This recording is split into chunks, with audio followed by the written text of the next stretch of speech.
All right, ladies and gentlemen, episode 4 of the Quest for Success podcast, season 2. We have a special guest today, and this guy is a black belt in Jiu-Jitsu, Muay Thai instructor, kickboxing instructor, Jiu-Jitsu instructor, and he owns the elite team Porterville in Porterville. And, you know, this guy, I've known him for quite a few years now, and we actually did a podcast a couple years ago, never released it, so we got some hidden gems in that, but maybe someday down the road. I don't know.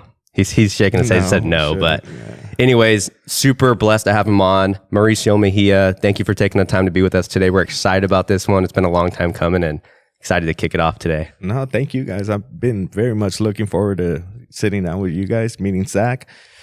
Let's get this going. Let's do it. Yeah, excited. You ready to kick off the mental minute, Zach? Let's kick off the mental minute, All right, just like always, man. So we're going to kick off with the mental minute with question number 1. I'm kind of going to go off script. Why did you call your gym elite? Oh, how funny. Now this is going to be a hard ass minute.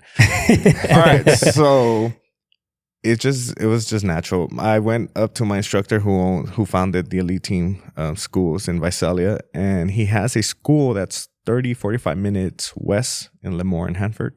It's in Hanford now. And I just threw it out there one day. Hey, can I open a school 45 minutes east? And he's all like, yeah, go ahead. So I'm like, okay, can I use the elite team name? And he said, yeah, for sure. So that's how I went about it. It's just a branch off my instructor school. Nice. Okay. How many elite teams are there now?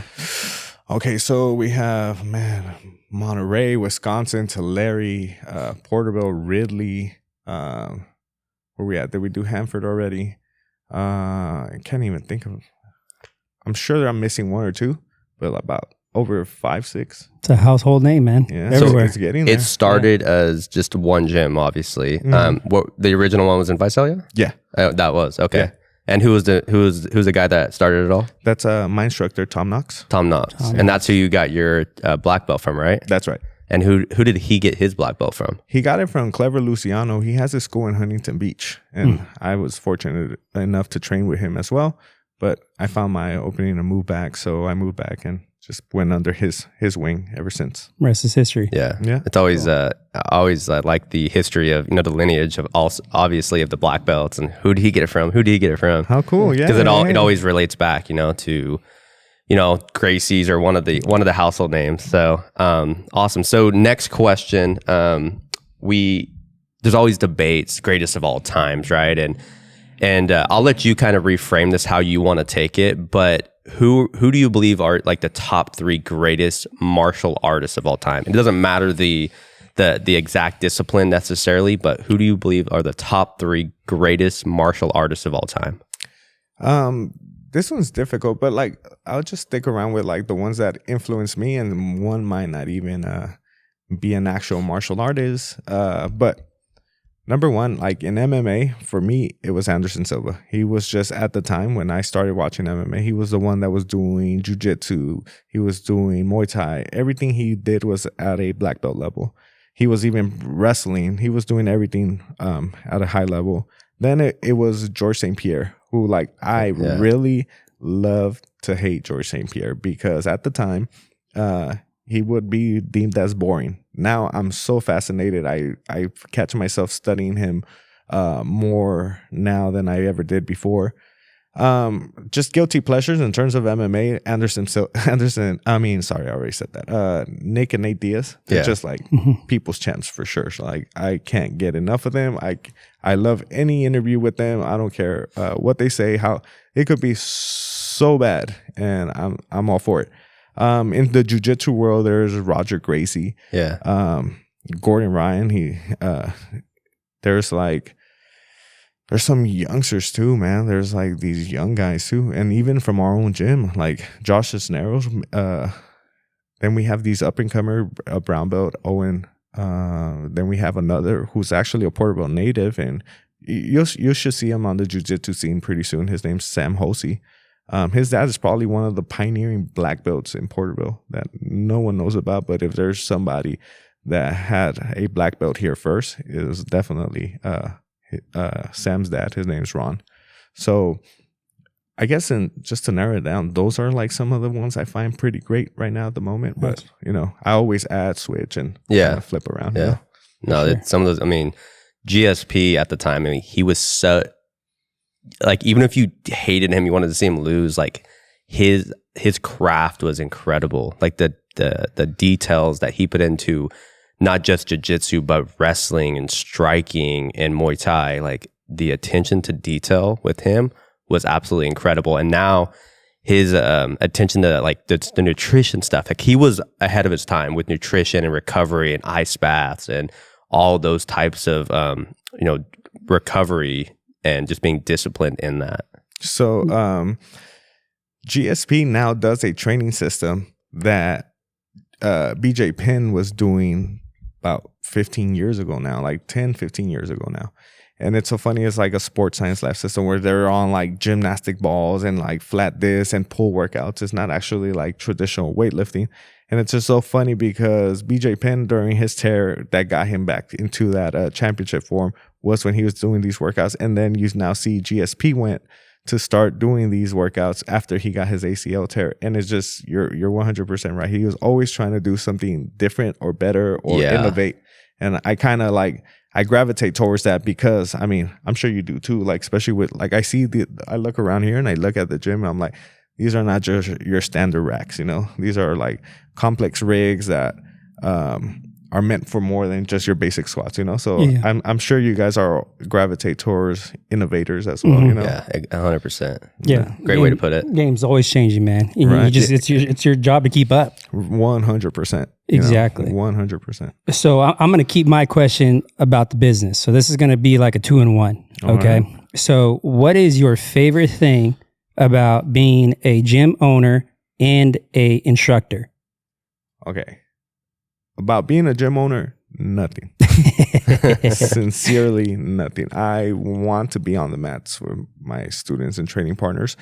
The only thing about being an instructor is the fact that I have students and training partners. Like seeing them evolve and progress, and oh my God, like I didn't understand the goals I have now.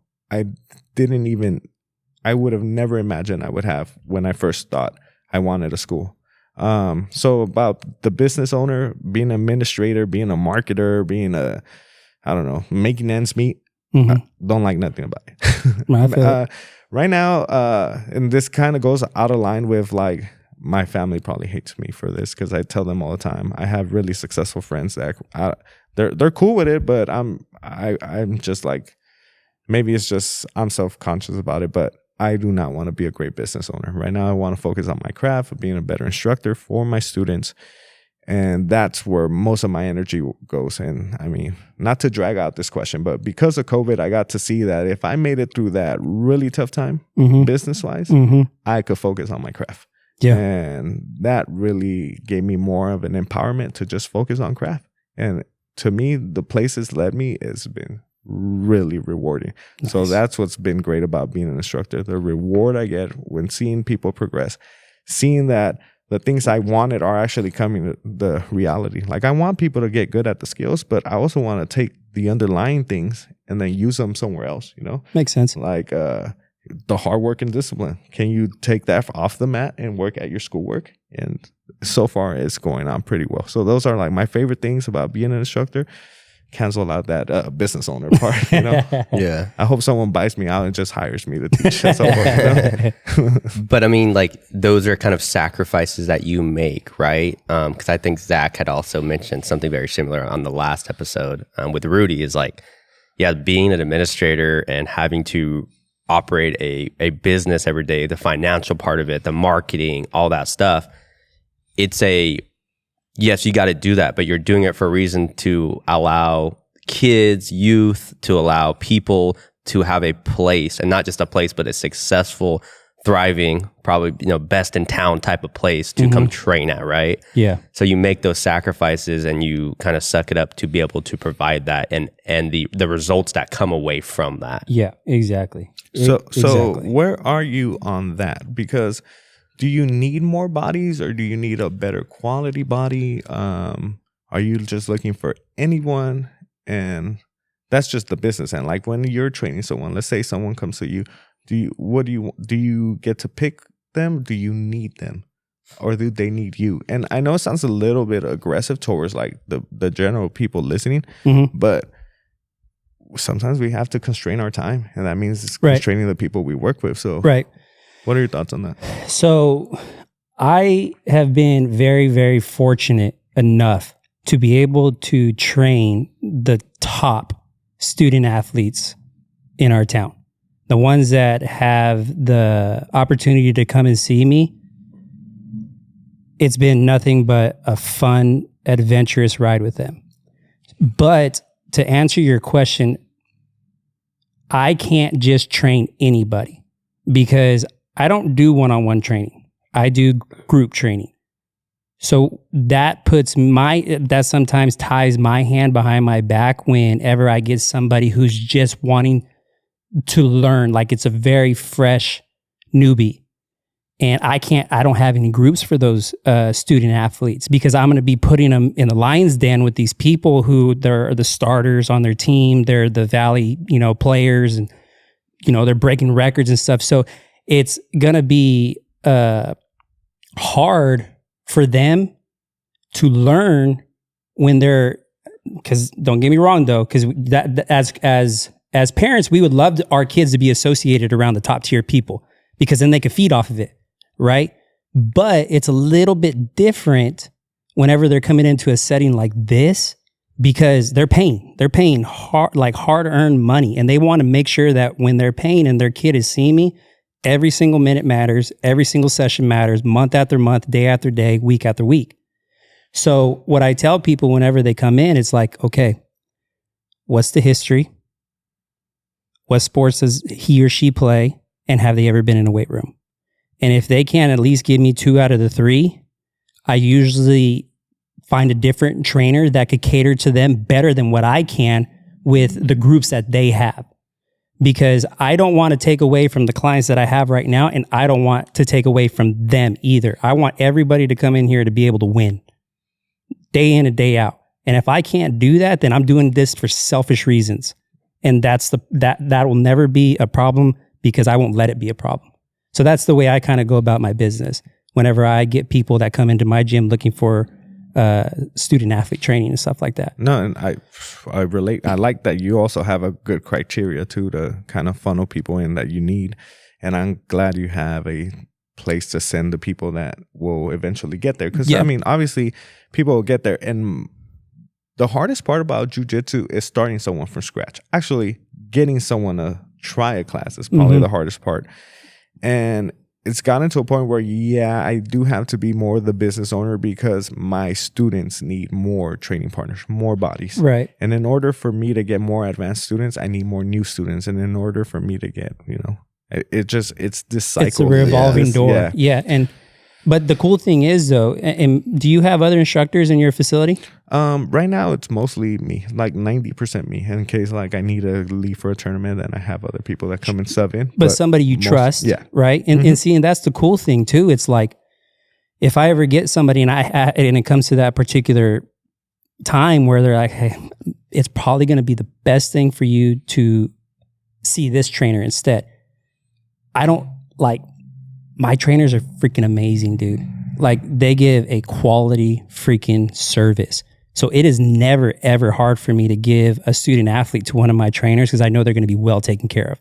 So I don't lose sleep over it. I don't overthink it. I'm be like, boom. All right. This is going to be the best business decision, not only for the gym, but for you and the trainer. Everybody's going to win because that's what it's all about, man. Everybody's got to win. No, and dude, and one of the things that really excites me for like what I'm doing is I built it where someone will survive and thrive. Like it's not a sink or swim situation. Right. I want them to thrive. Like there is no point, but they have to bring their end to the table. Effort, all that type of stuff. Yeah. If they bring their end to their table, then let's go. We're going to really have some, thriving students, and I feel that's what's been like the success so far. Like we're killing it right now, thank God, and I'm grateful for it. I'm grateful for this little town. Like believe it or not, like this town is so like I don't even know how to articulate it. It's such a joy for me to be in this town.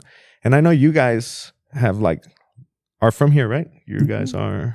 I grew up in Strathmore, but I mean, Porterville's basically my home. Yeah. Porterville's home. Yeah. Okay. So, what's it like growing up in Strathmore? It's literally like down the street. Well, like the school. So I went to school in elementary. I went to Strathmore Elementary, Strathmore Middle School, and it wasn't until high school I came over here to Porterville, and then businesses and with friendships and all that stuff just came over here. And it is a big difference, to be honest with you. You know what I mean? And not in any way to where it's like it's just smaller. I mean, it's only a 5-minute drive, but you go 5 minutes and I mean, population's like 6,000, you know, and you drive 5 minutes this way, you go to Porterville and it's 60,000. So there's 3 high schools over here. I mean, there is some difference, but you know, where I grew up, like I was telling you guys before the podcast, I mean, I open the door and I see orange trees left, right, front, mountain, hill. Like I'm not living in a neighborhood or anything like that. So that did play a big role in who I am today. You know what I mean? But there's a difference. Yes, sir. Yeah. I mean, like it's going back to, and we kind of had a conversation about this before the podcast, is this town has so much to offer, so much to give. And you guys see this in your own ownership of your own gyms, right? And it's one of the things that irks me the most is when someone says something negative about the town or say, I want to get out of here. Okay, well, I think all 3 of us have actually lived and moved away. We had kind of talked about, and Zach, you'd lived in Orange County, San Diego, and then you were born and grew up in Los Angeles, right? LA, and then before I moved back, I was living in Huntington Beach, so Orange County. Yeah, so when we kind of talk about that and people talk about, I can't stand it, you are a product of your environment. And whatever that is for you, you're gonna be successful wherever you're at, or you're not. And so, if you're not doing the right things here, what makes you think you're gonna go do that somewhere else, right? So it's like you make the best of your situation wherever that's at, and if that's in Porterville. Like there's so much to give. There's so many people that, you know, can help you out here and that you can have some opportunities if you create those opportunities. But I think sometimes it takes for people to go move away to realize how fortunate and appreciative they I guess need to be or can be about this place. So it always kind of irks me when people say something about that. It's like, well, Go move away. But more times than not, people end up coming back and they'll say the same thing. No, and then not to be that guy, but that's one of the benefits of jiu-jitsu that no one talks about is you'll go to a mat room and you'll train with someone, but I could be training with a business owner that could just give me that one tip that's going to help, you know? I could now make a friend with this one guy that's just generously ready to help you. And you can make these connections being absolutely having no social circle, probably having social issues in general, talking to people. I know COVID really messed people up where now they have issues talking to people. They actually get anxiety when they're around people.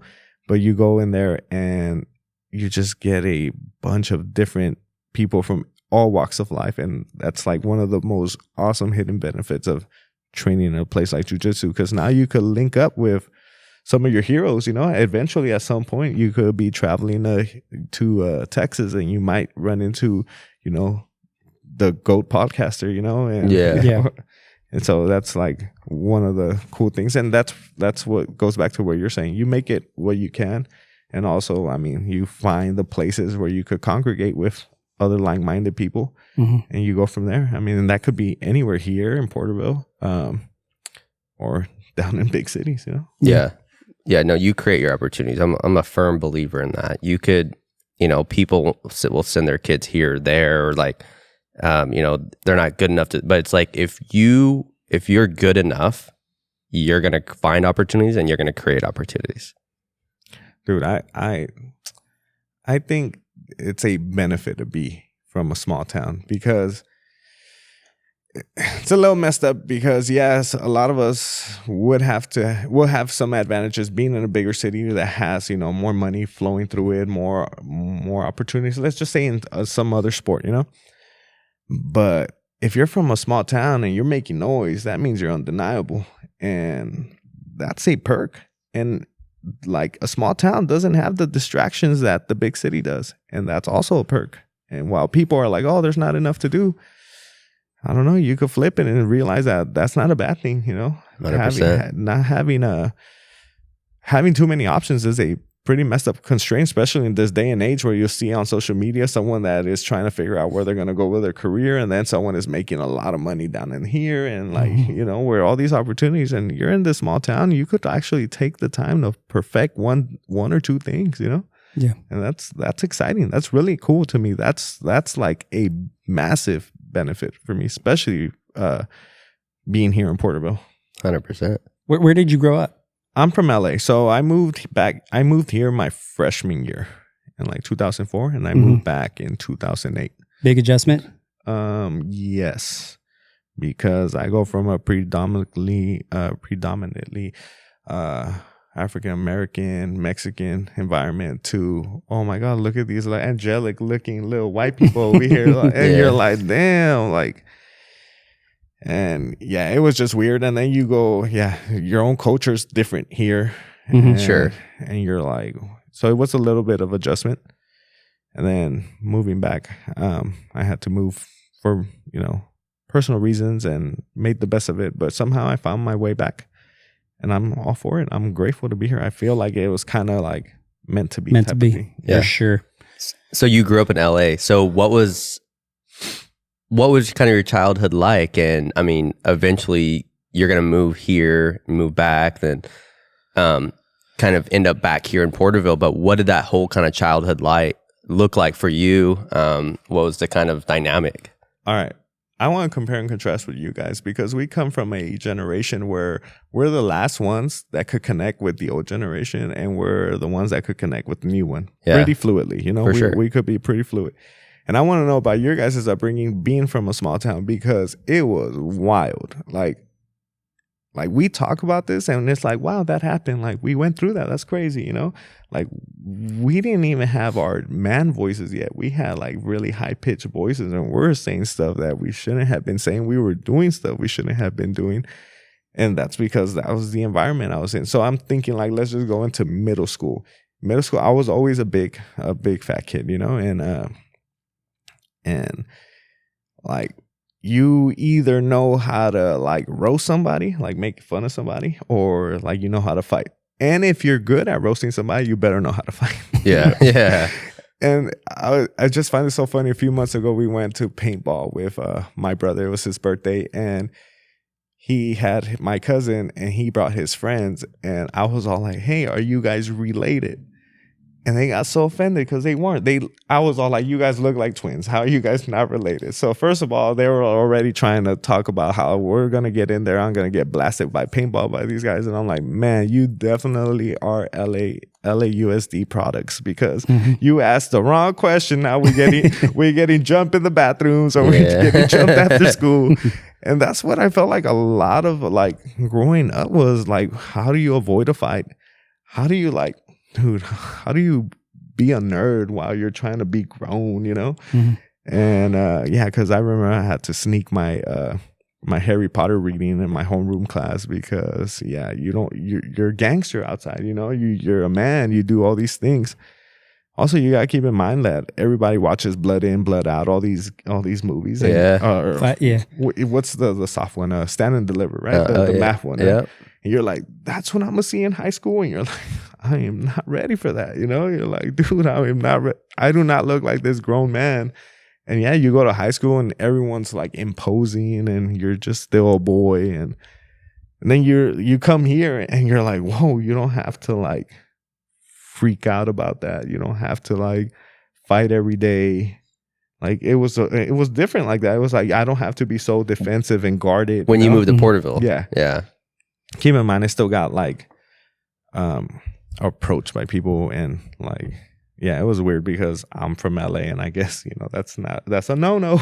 So, I mean, in LA, every day you're kind of having to, hold your own a little bit and, be aware of your surroundings, obviously, but you may have to, you got to protect yourself and also kind of maybe not show that you're vulnerable either, because they'll take advantage of it right away. And you're a kid. Yeah. So I'm like, do you guys have that? Did you guys have that?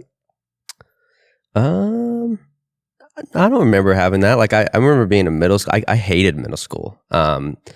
And definitely grew up probably insecure. I was small, skinny kid, had a speech impediment growing up, got teased a little bit with that type of stuff here and there.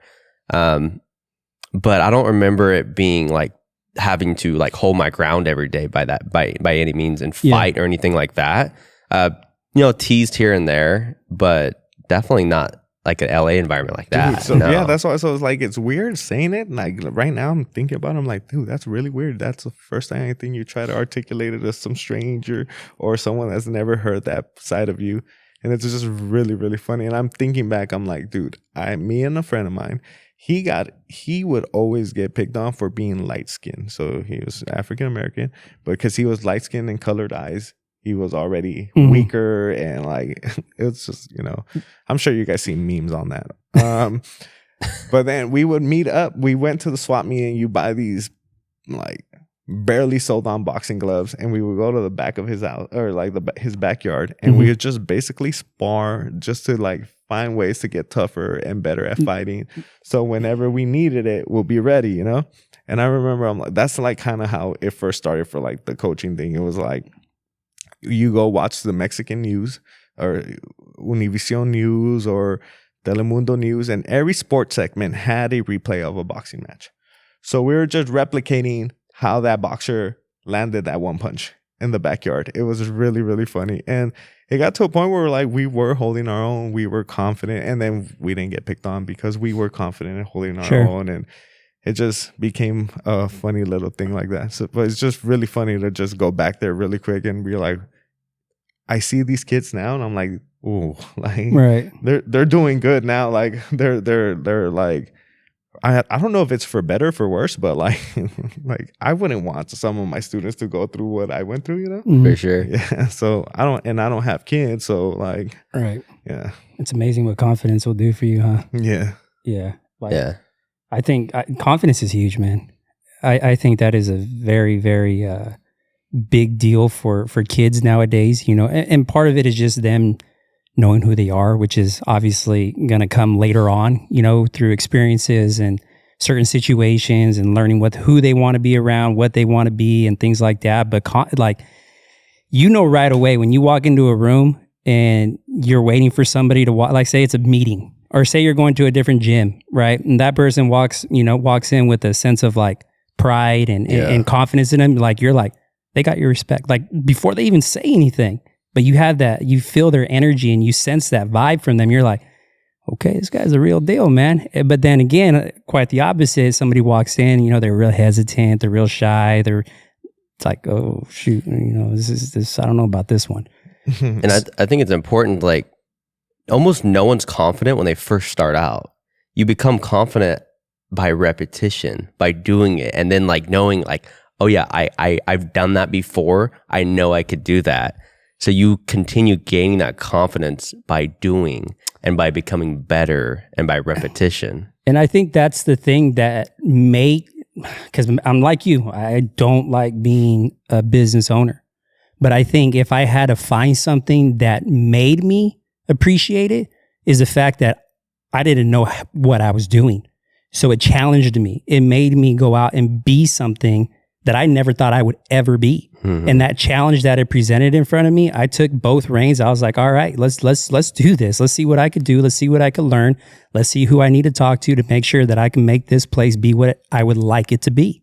And I think if I had to find a silver lining between a gym owner and a trainer, that would be it, is just the challenge that it presented, within myself. Because I like to compete.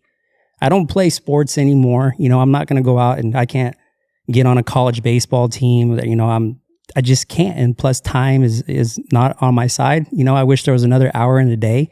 So when the business came around and they presented that challenge, that was like, okay, this is my competition now. You know, this is my competition. And I could see that happening for me later down the line, where the business will become my game or something to replace. But the way I look at it is like this. Look, I am in this little phase where I'm just gathering information. I'm not even ready to be a teacher, you know, and I don't know if I ever will be, but I'm going to be working towards getting out of this phase into the phase where I am the guide. Okay. And even though I am there now, I still feel like there is so much to work on and there's so much to learn, because if I stop now, I could just see regression start to creep up and skill abandonment and all these things start to perish. And I want to just enjoy. It's an apprentice phase. If you guys ever read the book Mastery by Robert Greene, he talks about there's apprentice phase, and it's like 5 to 10 years. I feel like it'll be longer now since there's so many distractions. But I want to get through that phase. And then after that phase, I see what I do with it. And I hope by then I at least gather enough knowledge for myself to at least be able to replicate someone like myself. Because it's not like I'm really, like, believe it or not, I'm trying to do it different than what like other schools are doing it. And I'm not trying to be biased, but I was just talking to my instructor about it yesterday, because I hope he doesn't think I'm trying to go against what he does, and he actually supports me pretty well. But I'm trying to switch it up where it's not the same, because I don't want what I'm doing to be a code of personality thing. I don't want people to go just because they like how I do something. I want to be recognized because I have the skills, not because of who I am or what I did. I wish I'm never known at all. I just want my skills to be good. You know, I want my skills to do the talking, my students to do the talking, my results to do the talking. So I'm going to enjoy learning as much as possible during this without having to say, hey, I'm going to focus on, you know, saying I'm the master and this and that. But besides my instructor school, I can't see any other school, especially in the area, that is doing anything to innovate, okay, that are generating the results that he has, okay. I think in the Valley, he has the biggest program in the Valley for Jiu-Jitsu with the most decorated awards and in students. And I think in terms of just volume of students, I think I'm coming in at least top 3. Mm-hmm. So I credit it to just focusing on the craft. Later, I'll focus on that part of the game. But dude, it's just so exciting.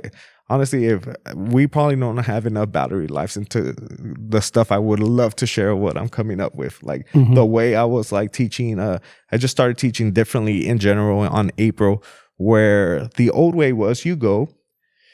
And I can't find the overlaps, but maybe you guys can help me with some overlaps with your respective sports, because I have them out of my, the field, my zone of, well, I don't even know what your sport does to overlap it. But in my sport, you go in, learn a lesson, and you get told, hey, this is the lesson. And then you get told, all right, now with what you learn, try it out.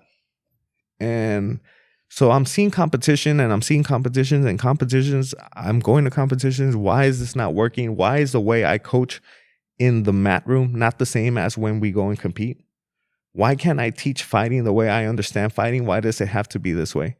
And so I started switching up where it's more, I think the bigger sports have it now. I think baseball has more constraint-led approach. And that's where it has been changing for me. Right now, actually, I'm having a scaling issue because of this new method. Everyone's playing jiu-jitsu every day. You literally could go with no experience. By the end of one practice, you should know what the main rules of the game is. Whereas the old way was you have a guy that's telling you a million details of how to do this one move. And then, all right, good luck if you can't do it. And then, because I'm guilty of this, you get bashed for not picking up all that information. And it's like, there was just something within me, an intuition. I'm so grateful somebody came and dropped it on my head. Thank God he threw it in a dream or wherever he gave it to me at, where it was like, that's not it. That is not it. That's not going to innovate. That's not going to progress. That's just you doing what you think it's better than. It's no different than. So you're trying to simplify the whole process. Not only simplify, but like explain what the process is. Like a lot of these people, helping them understand the process. Believe it or not, a lot of these guys don't even know how to tell you what jiu-jitsu is. Number one, that teach jiu-jitsu. Number two, can let you play the game of jiu-jitsu. All right. They just want to show you moves and techniques. Now, moves and techniques are helpful and all, but how are they helpful if you don't even know what the game is? You know, it's like, okay, hey, swing as hard as you can, hit that ball as hard as you can. Mm-hmm. But what if you run that way?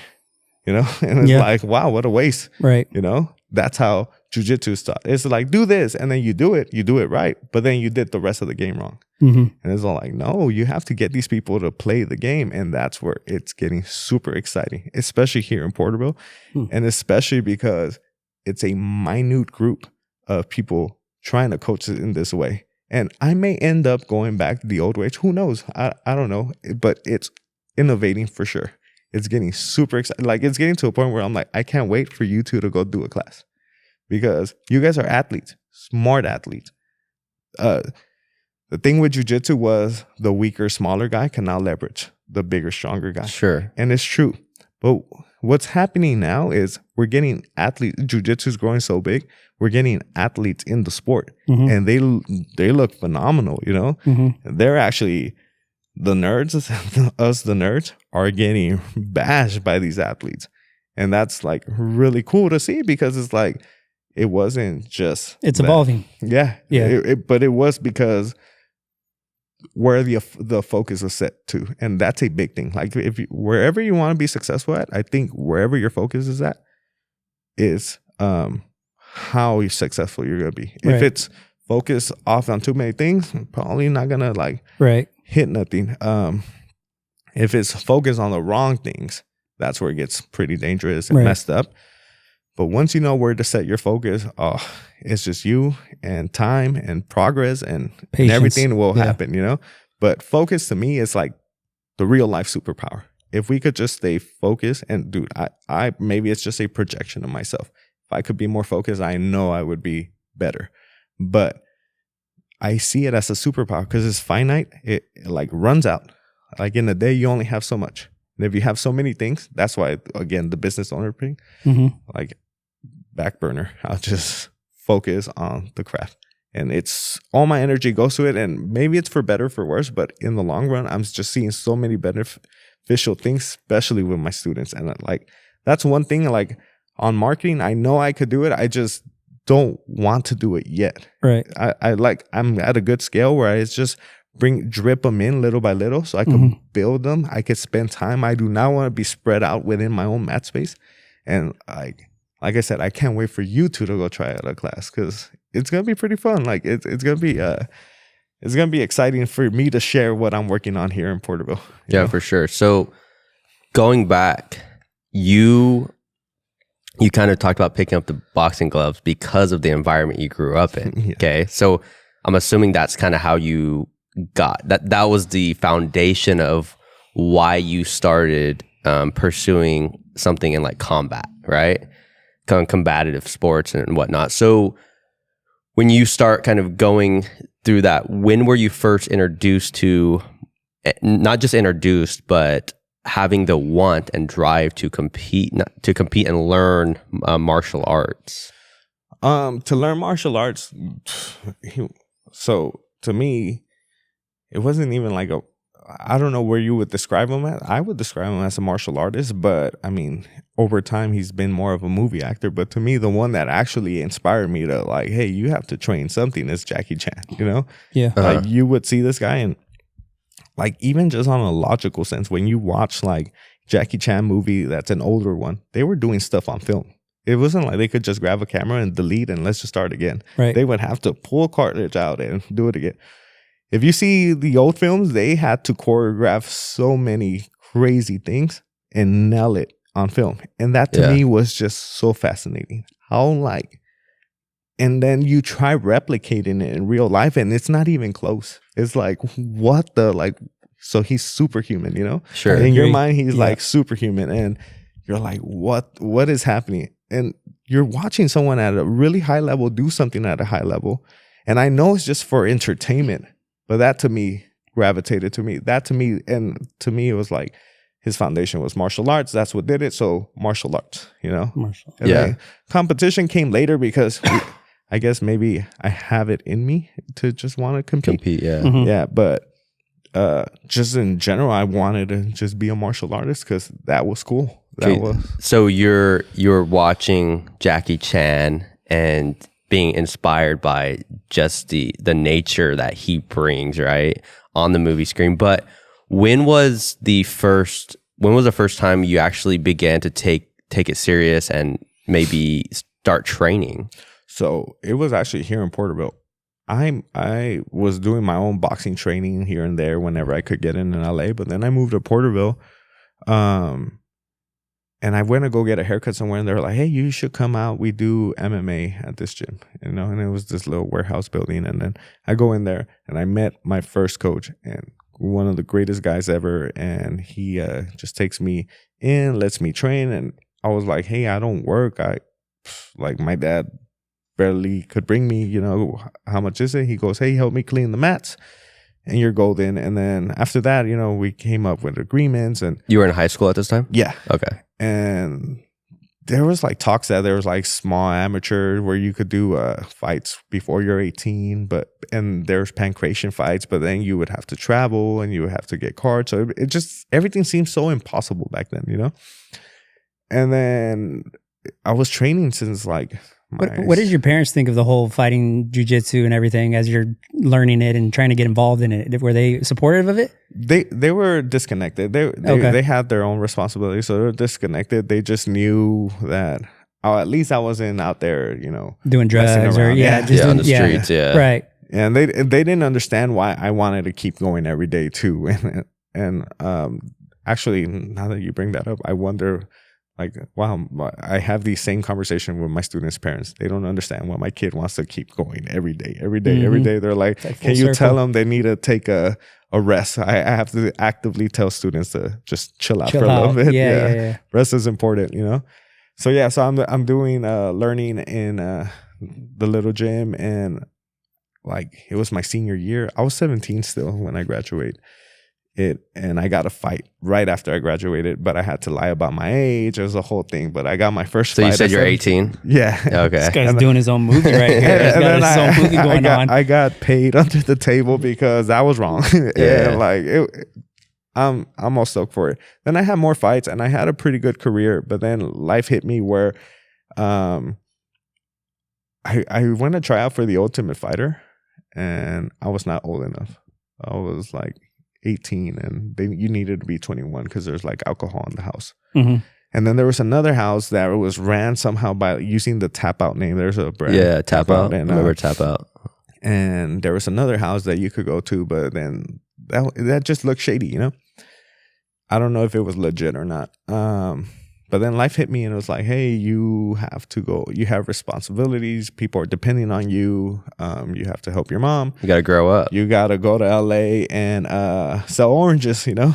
And that's what even got us here in Porterville in the first place, was oranges. Because we would sort our stuff here and then we would take it down to LA and wholesale it or retail it. And I had to go take over the little shop in LA, and I got disconnected from training. I always try to find it. Then I started training in downtown with Eddie Bravo at 10 Planet. He had it right there in downtown LA. There was just So you're training with Eddie down there? Dude, there was all kinds of hitters right there. All kinds of... Who else was in the gym with him? So Josh Barnett would go there. Wow. I don't know if you remember Josh Barnett. Yeah, I remember Josh Barnett. He would be running a wrestling class. There's Kathy Long. She was one of the pioneering female kickboxers, and she's actually from Bakersfield, and she was teaching classes there. I guess all the stars would go visit since the Staples Center was right there. Every time they would have an event, all the UFC stars would be training there and doing all the interviews. Ronda Rousey. It's just like so many. Yeah, I mean, and 10th Planet, Eddie Bravo blew that up, and I think they have they have gyms all over the world now. Yeah, and during that time that I was there, like my final time with him there was when he had a very famous match with one of the Gracies. It was like a rematch, and he won that one as well. He won the second one. What Gracie was it? Hoyler. That's Hoyler, yeah. They had one before, and Eddie Bravo submitted him, or I forgot how he won. Man, it's been a long time. So then from there, I moved to Huntington, and I was training under my instructor Clever.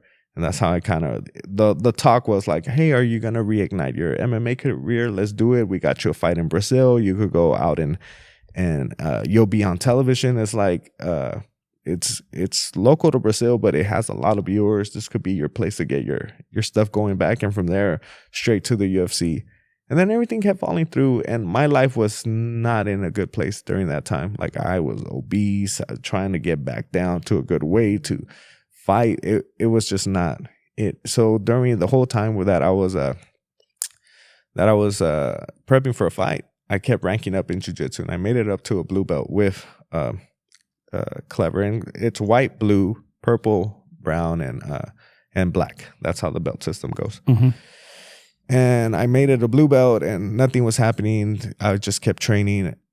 And I was just hopping back from Huntington to Visalia, just driving everywhere every weekend, getting different training, different places. In Orange County, that's where you could train with became like the Mecca. You have like BJ Penn training at Ruka whenever he's in the States. You have Michael Bisping, King's MMA. The who's who. You're training with everybody. Anderson Silva has a nice little facility down there. Oh man, you have all these great places to train, you know? So like I got separated from training here. I started my fight career here, but then when I moved away, I was just the fly on the wall on these amazing training camps. And you're still working sessions. The packing houses and all that stuff at this time? Yeah. Okay. I was finding ways to, and it was rough because the market starts at 12 a.m. Like you don't start like a day at 8 in the morning. The market starts you could start delivering to the market at 12 midnight. And then you finish delivering by like 4 in the morning, but then you got to go back and like bill everybody at 10 in the morning. And then you got to come do it. It's just wild. But yeah, in all that time, I was finding my ways into being the fly again, like I said, being the fly on the wall on like amazing training sessions with these incredible people. I gathered a lot of knowledge, and I'm grateful for it because that's probably why I didn't think my instructor was going to say, hey, yeah, go ahead, start a school. I thought he was going to be like, oh, like you have a dream too. Good for you. But maybe one day, you know? Yeah. And he was all like, no, yeah, it's fine. He goes, I don't know if Porterville would take off just because you here in Visalia, you just hear everyone capping on Porterville or whatever. But try it out. See what happens. And how many years in business are you now? It was a couple weeks ago. It was 5 years. So you're 5 years in? Yeah. Cool. And it's just booming now. We're like, it's starting to grow. It is completely new. Like for people that are listening, like jiu-jitsu, if you don't know, it's an actual sport. People are starting to get paid for it. You do not have to get punched in the face. It is a skill that takes time though. And being in Porterville, you could get really great at jiu-jitsu, and you could make something for yourself doing jiu-jitsu. You don't no longer have to go the MMA route.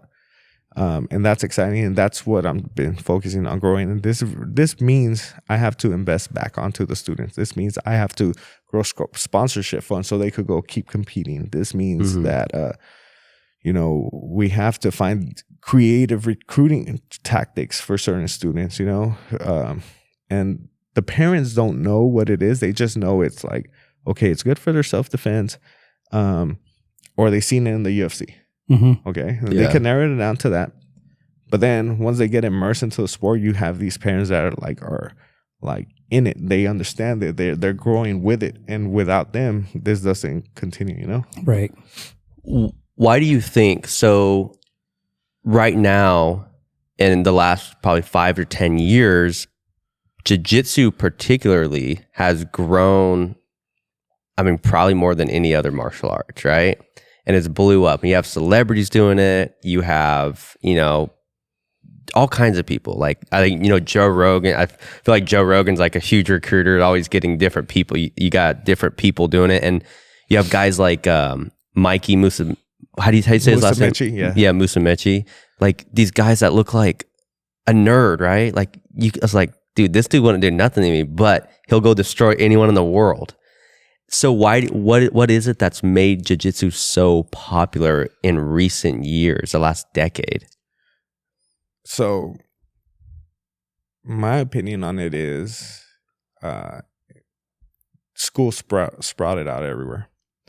Then jiu-jitsu now has stars and figures to look up to. And then some of these stars are not active competitors, they're just recreational people like the Joe Rogans. So you have all these people, throwing word of mouth everywhere about it. Mm-hmm. And I feel that's what's in the accessibility there is now. So you put it together, you could almost have a jiu-jitsu school and be fine. But I mean, that's not the way to go about it. But that's why it's like taking off, because it's way more accessible now. Back then, like even 10 years ago, you couldn't finding a black belt that you could work under was just Tom, Yeah. It was just Tom. And then a select few others.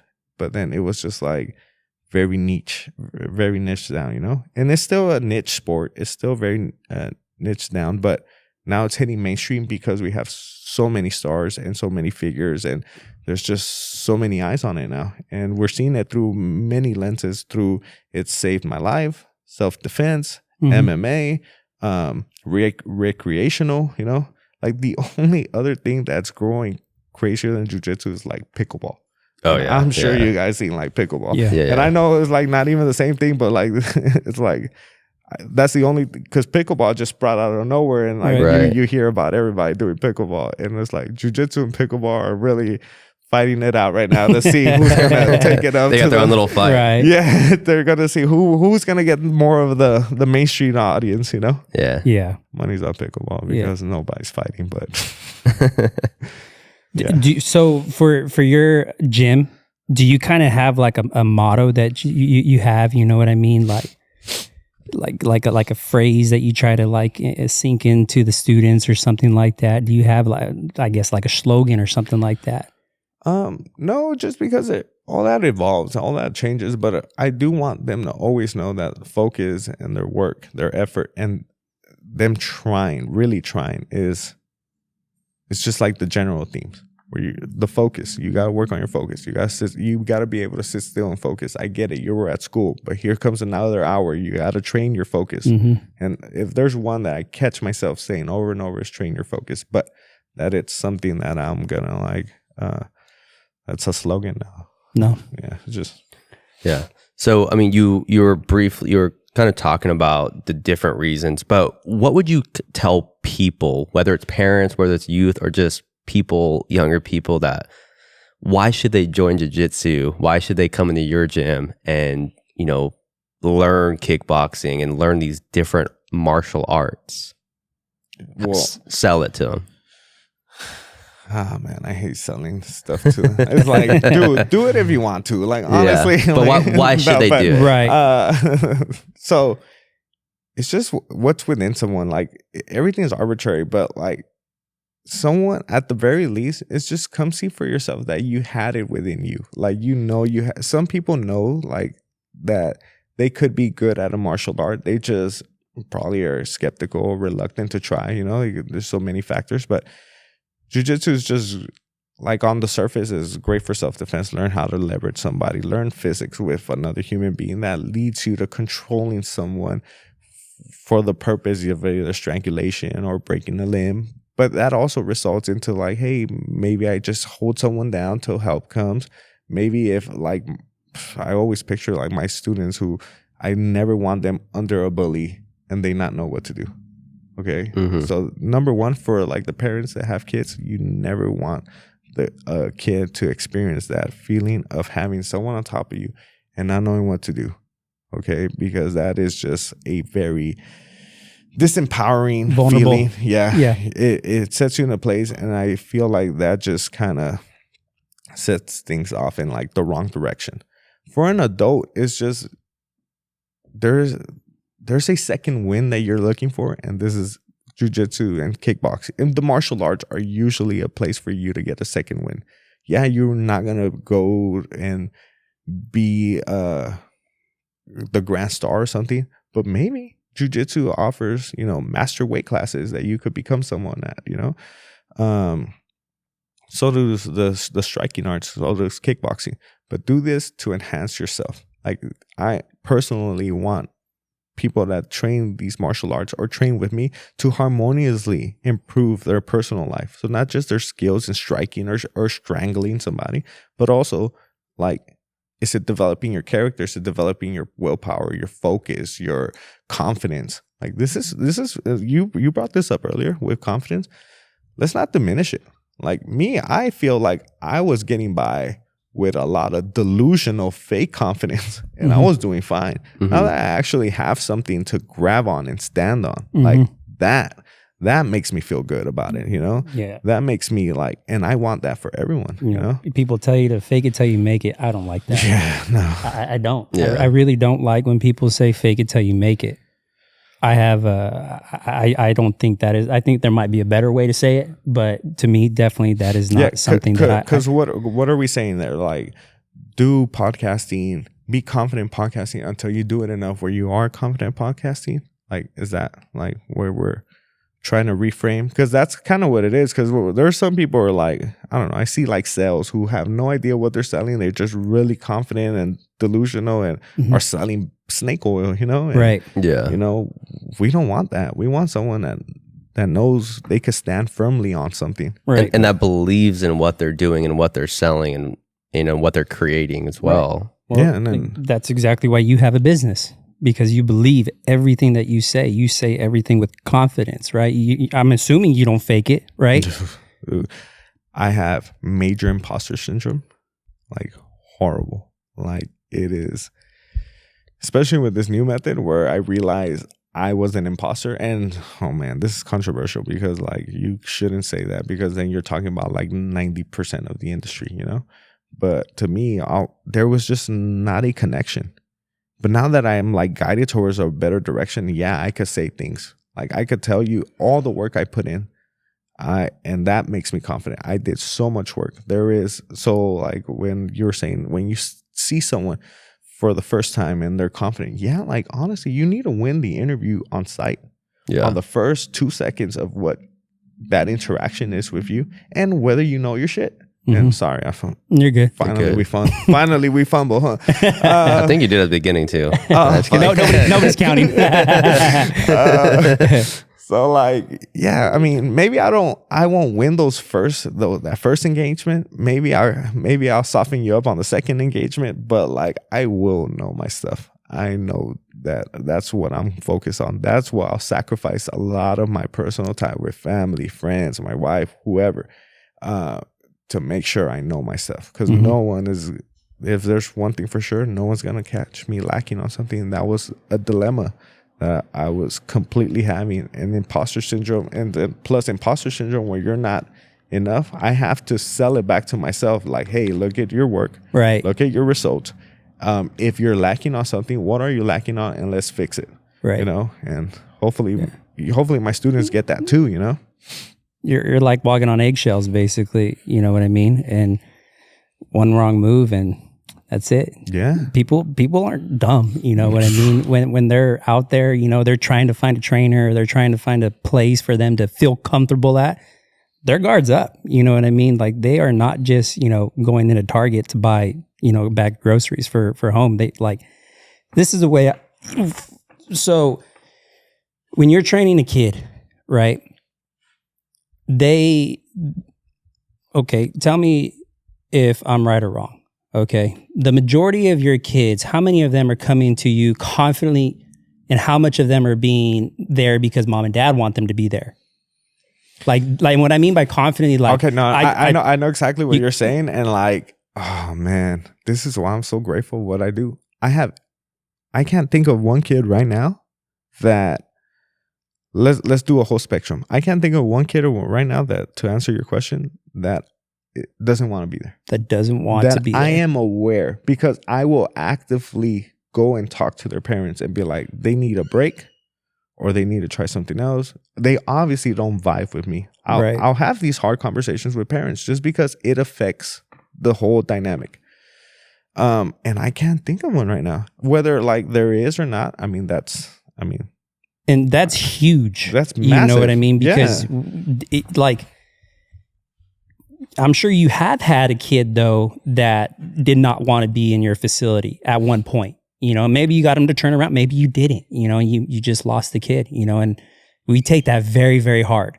You know what I mean? Because we get kids at a young age sometimes, and God forbid we ruin the experience for them, and they're scarred from it from life. You know what I mean? Dude, there is like some of my best students right now that I'm like, thank you for enduring me. Like, thanks for dealing with me all this time, because I was not light on you at all. Right. At all. How are you still here is beyond me. And there's, dude, I'm like, getting like stoked on that. I could literally put names to faces and everything. I'm like, dude, thanks for dealing with me. Thanks for sticking around.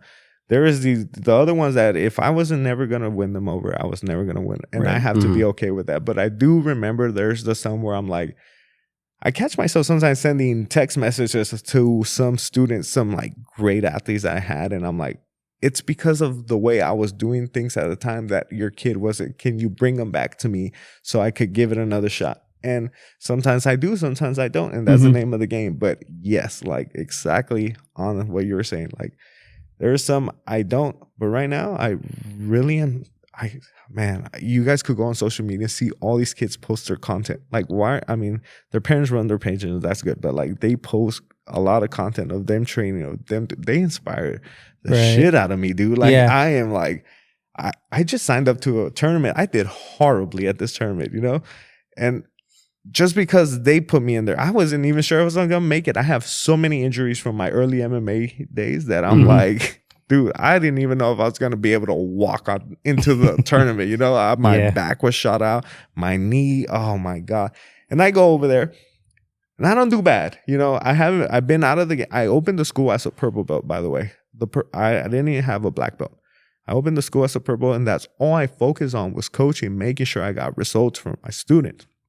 Because if there was one thing I was not going to lack was results. Like I was not going to hustle nobody into coming to train with me. I was not going to be lacking because I wasn't a black belt, you know? So I kept working at it, and so now I go into black belt, and I'm Masters 1. This means that all the great adult black belts are not going to compete in Masters 1 because they hit 30 years old, you know? And I didn't do bad. Honestly, just not being so hard on myself, I didn't do too bad for someone who could barely get his own training in. Because like you were saying earlier, like you would want to be in there with them too, right? Right. But there's like, if I did have that extra hour in the day, I know where I would have allocated it at, you know? Right. If I would have had a couple extra people to work with on even the side, I would have felt like I'd done better. And nonetheless, though, like I got out there because of them. Like, and I'm so grateful for them for getting me out there, for letting me feel that, for letting me know what I need for myself so I could give it back to them. And it's just continue this ball going, you know? So yeah, like I know I derailed from everything, but it's just since the excitement into like how like, yeah, there's probably some kids that don't want to be there, and I feel bad because they shouldn't be there if they don't want to, because that shouldn't be their experience with these great things, is because I was so difficult or I was a certain way that they should, like, the sun shines for everybody. If there's another school that could articulate or be kinder to them, they should. That's my issue too. Like it's just a personality thing, and it's because, I'm my own worst enemy. It's because I am like, okay, I want a certain thing a certain way where I'm not gonna waste time trying to convince somebody, and that's probably the flaw in its own. And I'll work on it over time, but right now I am so grateful for every single one that's there. And I have had ones where I'm like, wow, like this one just kind of doesn't fit in. I don't know how to tune it. I'll talk to parents, see if they could help me. And maybe they stay or like they change or they work through it or they just kind of take a break. And I've had that. They take breaks and they'll come back later. And that's also been very helpful. But yeah, I'm super grateful for every single one of them. Dude, I could tell you like stories. Like I could tell you stories on every, like individuals. And you'll be like, oh, like, why are you telling me this? Is because it like jolts me up. Like these kids are insane. And I don't know what it is, especially in this town. I'm getting a lot of the most amazing female athletes coming into the mat. Like, I know these people are just gonna be amazing in everything, and a lot of them are young ladies, and I'm like, dude, this is really cool. You know, Yeah. this is insane. Like these girls are, and I've always said it, girls are smarter at combat sports than men. But that's why we got this type of biology that made us, you know, strong, because, you know, and it goes even historical. You like, Ares was the god of war, but you be wise to go to war after consulting Athena, you know, she was a true god of war. So I see that in the mat room. That's also kind of brains cool, you know? and bronze. Yeah. It is brains and bronze. You might want to bring that mic just a little bit closer. Oh, sorry about that. There you go. That's awesome though, man. I could relate with you with everything you just said. Like, you know, especially when you said, man, it's like you had students where you tore into them, you know, and you're like, shoot, you go home and you're like, man, maybe that wasn't the best way to do it, but they come back tomorrow and they keep coming back and they keep coming and they keep coming. And then eventually they take off into a place where, you know, there was one individual, and I won't mention any names, but there was one. But you see him, right? Yeah. Like you're seeing him right now, right? Like, and I was very hard on this individual, you know, because you build relationships. Yeah. You know what I mean? I don't know do you do individual training? Not too much. It's not my favorite. Yeah, you do the classes and the groups and stuff like that. And neither do I, right? I do small groups and things like that. But, you know, I look back, you know, I don't train this individual anymore. But, you know, I questioned it at times where I was like, oh man, maybe I shouldn't have said that. Maybe I shouldn't have done that. Maybe we could have, you know, I could have presented it in a different way. Because our jobs do at one point or another go beyond the mat. They go beyond the weights. You know what I mean? Because if we get an individual in, and you could tell me I'm wrong, they have bad days before they even step into our facility. You know what I mean? And it's our jobs to make sure that they can hear what we have to present to them, you know, because sometimes I'm guilty for it.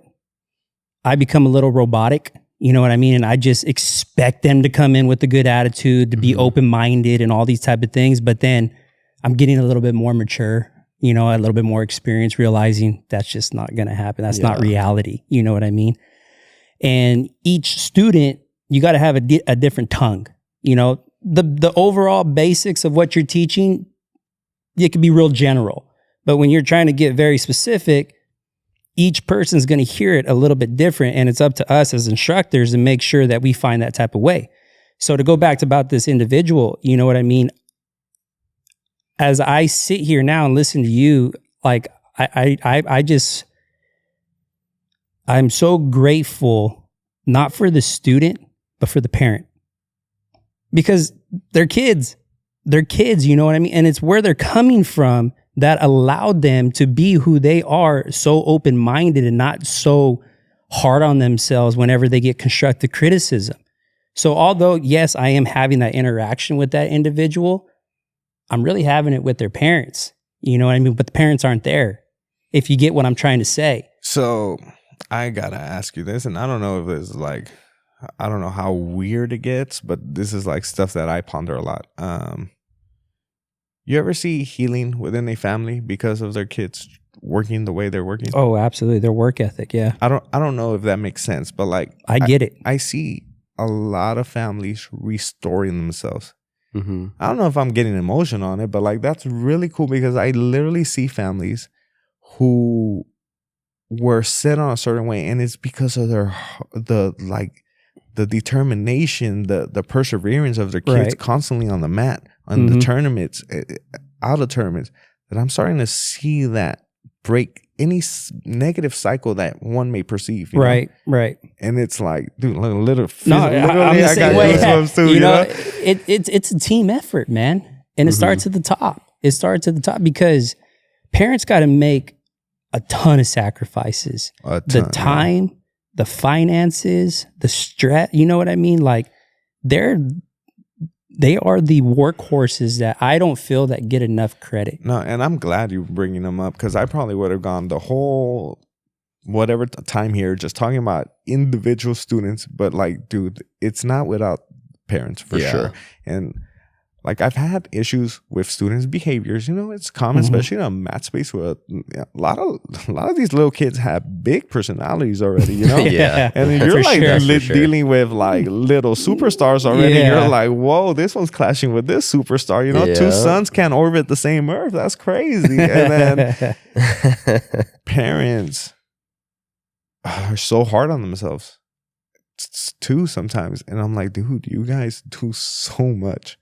You guys are much better parents than I look to you guys. That if I ever get blessed with the opportunity to be a parent, that I could take some from you guys. For sure. But you guys are the ones that are tired. You guys have to work through the stress. You guys got the bills. You guys got the budgets. You guys got everything, and bring them to practice and find time for yourselves. And dude, and some parents are doing it by themselves. Yeah. And like my mom was doing Single it by parents. themselves. Right. And it's like, yeah, man, I'm glad you brought them up, because I could also put faces to some of the parents that I sincerely admire. Right. Like for so many things, like whether they're regaining their health, whether they're changing careers while still being a full-time parent. Like, dude, there's a superhero type level to that I just 100%. I don't think I could do it. Honestly, like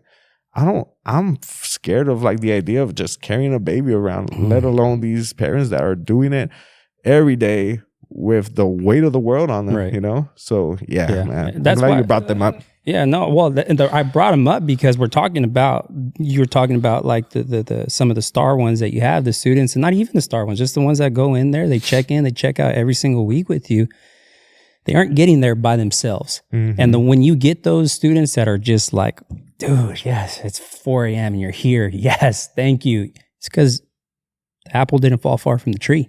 Yeah. You know what I mean? It's not until older that apple might roll a little farther from the tree because they get a little bit more independence. They might fall around in the wrong crowd. And so the parents lose a little bit of their grips with them. But man, there's just times where I just look at them and I'm like, I want to have a conversation with your parents. You know what I mean? Is this a reflection on you guys as parents? Is like your guys' parents were just as supportive, or were they not there? Were they too busy working? Where your guys' parents at on this? I mean, so I'll kind of talk about my mom. She's like the greatest, one of the hardest working people I've ever met. She's owned her own business for like 30 years, childcare business. And she would make sure we had everything we need, was at every, games and practices. And then my dad worked in law enforcement, and he worked nights. So he did that. He sacrificed his night so he could take us to school because my mom was working. So he would work nights, only sleep probably 4 hours every day. When he got home in the morning, he would take us to school. He would pick us up, take us to practice. He would go to every game because my mom was working during the day. But they would go to everything. So I mean, I was super blessed to have amazing parents. I mean, there was times though, like my dad, and I've embodied that same mindset at the time. Like, man, sometimes I didn't like my dad. Like he just was always on me, always on us, right? Because he knew what we were capable of. He knew what we could do, and nothing was ever. He was never satisfied. Right? You could not do anything to satisfy him. Yeah. And he was not the type. He's not going to pat you on the back. Never gonna. I mean, he does now in adulthood now, but back then it was like, what do I gotta do to get a pat on the back? Yeah. And he knew it was very intentional why he did it. And I'm the same way now. And at the time you're like, dang, I hate this. But you look back and now you appreciate it. And like, that's the same level of expectation I have now for myself, for athletes, for, whoever I'm surrounded with. And then that's also in everything that we do, right? Yeah. Whether it's projects with Zach and I do, my own education or my work, that's the same thing. Right. And I think I've talked about it's like, I'm not going to celebrate. I'm not going to pat myself on the back for expectations, for something I should do. Right. And that's how my dad was. So yeah, I was blessed with amazing parents. And they pushed us and they knew how to push the right buttons, and they weren't perfect. No one is, but I was very blessed. Yeah. This is a hard topic, man. It's a hard topic for me. You know, it's yeah, man, I'll probably get a little emotional with this one, but give me a second. You're good. You're good. So kind of similar with my mom was she supported my dad with everything. And before I get into this, I want people to know, and I want my dad and my mom to know, if they're listening to this, I love them to death. They're my people. And so I had a rough one with my dad, but you know, can I be in the same room with him now? Yes. Is he an amazing grandfather? Yes. You know what I mean? Because you want to talk about how it was for us, you know, growing up and having that relationship with, you know, with parents and sports and this and that. Like me and my dad, man, it became very, very difficult to enjoy sports. And so to the point to where it created a scar as I got older, to where, you know, shoot, I mean, there were probably years where you know, me and my dad would be in the same room and we couldn't say more than a word to each other because it was just emotional trauma. And where I'm trying to go with this is that my dad was very hard. He was hard on me. And back then, I mean, maybe like Blaine said, it was different times. It was definitely different times, you know, because now we live in a time where the last person a parent's yelling at is their own kid. Yeah. They're looking for somebody else. You know, they're blaming an umpire, they're blaming a teacher, they're blaming the coach. Yeah. They're doing every other thing. That was not the issue for me and my dad. My dad's coming at me like a freaking raging bullet. So, but it also, those times and those experiences, so I'm grateful for it because it made me who I am today. Yeah. You know, and so I see these parents, you know what I mean, that get along so well with their kids. And if there's one thing like that I want people to hear, at least for me on this podcast, is that your kid, your student, your athlete will touch the freaking stars if you just support them, if you just love them. That doesn't mean you got to be their best friend. That doesn't mean you got to hold their hand. That doesn't mean any of those type of things. But if you could just walk with them in the direction that they need to be walked with, and not in front of them, not behind them, side by side with them, watch out, because they're going to reach not only a potential, but they will reach their fullest potential with your 100% support behind them. And so I'm trying to be better for my own son. You know what I mean? And I'm trying to break a generational curse, I guess, so to say. Again, thanks for bringing it up, because I see like even you bringing it up, like the healing, you know? Yeah. The healing. And it's like, I don't mean to be like soft or sensitive or romantic about it, but like we go through stuff, you know? And this is wild. And sometimes we don't give each other or ourselves enough grace sometimes. Right. And that could be for better, for worse. Some people give each other too much grace, but like, it's nice to hear like there's some type of redemption there, you know, where like, yeah, you know, it's like Blaine said earlier, you know what I mean? Like till this day, again, I love my dad and he loves me. And the thing is, it's like my dad never patted me on the back. He never said I'm proud. To this day too. If my dad was to be out somewhere else in public, he would say, man, look, my son's doing this. Like, easy, but face to face, it's like, dang, man, what I got to do? I got to build another gym, you know. But do you guys have siblings? I have siblings. I have. Can you guys articulate that same way with them? Well, the thing is I'm the black sheep, man. I'll admit it right now. I'm the black sheep. I'm the only. This tattoo on my arm is based on mine and my dad's relationship. I don't want to get into the story. I love asking about tattoos. I really love asking people about their tattoos because number one, they have a really nice story to them. Number two, some people have guts where they could just get one at random. Mm-hmm. I don't have that type of commitment, so I love hearing about people's tattoos. But yeah, you're saying. Well, like I'm going to tell you right now. Anybody who tells you that tattoos don't hurt, man, they're lying to you. They're lying to you right now. So if and when that day does come, you decide to get some ink of your own, man. Just be ready for it. That's all. I'll be like, I didn't like Batman that much. No. I don't know why I did this. but to go back to my brothers and sisters, I have an older brother, younger brother, and a sister. And when I say I'm the black sheep, I'm the black sheep by my choices. You know what I mean? Like I'm the only self-employed one in my family. But like I was saying, I'm the black sheep by my choices. I'm the only one in my family with tattoos. Hey, but can you say to like your brother or sister, hey, bro, I love you, or you're doing amazing? Yeah, absolutely. Like I don't have a type of a family where we call each other, we need to see each other every day. Like no, my sister lives down south. My brother is in Bakersfield. My little brother's in Passport. Like we're not living in the same area. My brother's got a family. My sister's got a family. My little brother, he's just became a CHP. Like everybody is just doing their thing. You know, they're growing, they're evolving. And when we have a birthday party, let's get together and celebrate it. You know, when it's Christmas around, what are we doing? You know, that type of thing. But do I love them? Oh, to heaven and earth. I love all my brothers and sisters without a doubt. Yeah, because I see like what you were saying earlier, where I could talk about my brothers left and right and highlight them so much and how much I look up to them, even though they're younger. Mm-hmm. But in real life, I probably can't get 2 words out. Yeah. You know what I mean? Yeah. So it's very interesting.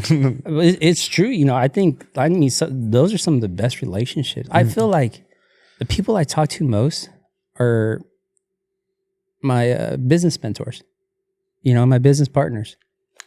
Probably because we're all like kind of on similar paths. You know, we got similar personalities and we got goals that are similar and this and that. But other than that, man, I'm kind of an introvert, believe it or not. Like, no, I am too. Everyone thinks I'm like outgoing and everything. I'm like, no, that's a character and he needs to be put away. You know, like, after this podcast, man, we're going to pack up and I'm going home. Yeah. I'm going home. Mm-hmm. You know what I mean? How about you? Yeah. And your brothers and sisters? Yeah, I mean, I have so I have an older brother, a younger sister. We're all 2 years apart. So, and like, I got close with both of them. Was always really close to my sister. We would bump heads, but we had that like brotherly, sisterly love. And she actually still, like, we've lived together down south a couple times.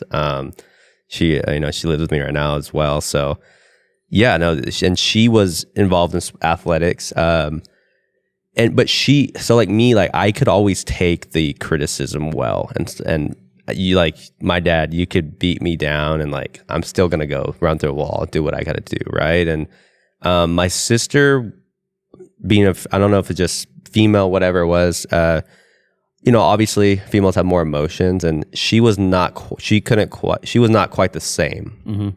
Mm-hmm. And she played volleyball, played softball growing up, all the way through high school as well. And she kind of needed to be, kind of do her thing. Mm-hmm. The pushing her and stuff like that just didn't work. And then like it did the opposite. Like she would hate it. Right. And so I think she was self-driven, and she still is. And she still has that same work ethic that I do. But she probably didn't need that like pushing, but she also probably couldn't take it either. Right. My older brother was kind of he never played sports really.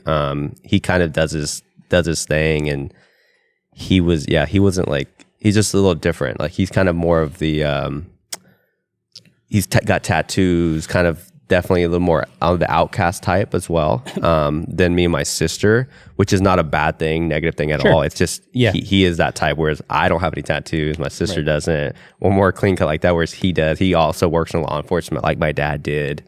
Me and my sister are both educators, so different paths. We all grew up in the same house, but totally different personalities. completely different how we were able to accept different things like criticism or being pushed. And like my brother just kind of did his thing. Like wasn't involved in sports. He was kind of a musician, artist, things like that, but totally different. Yeah.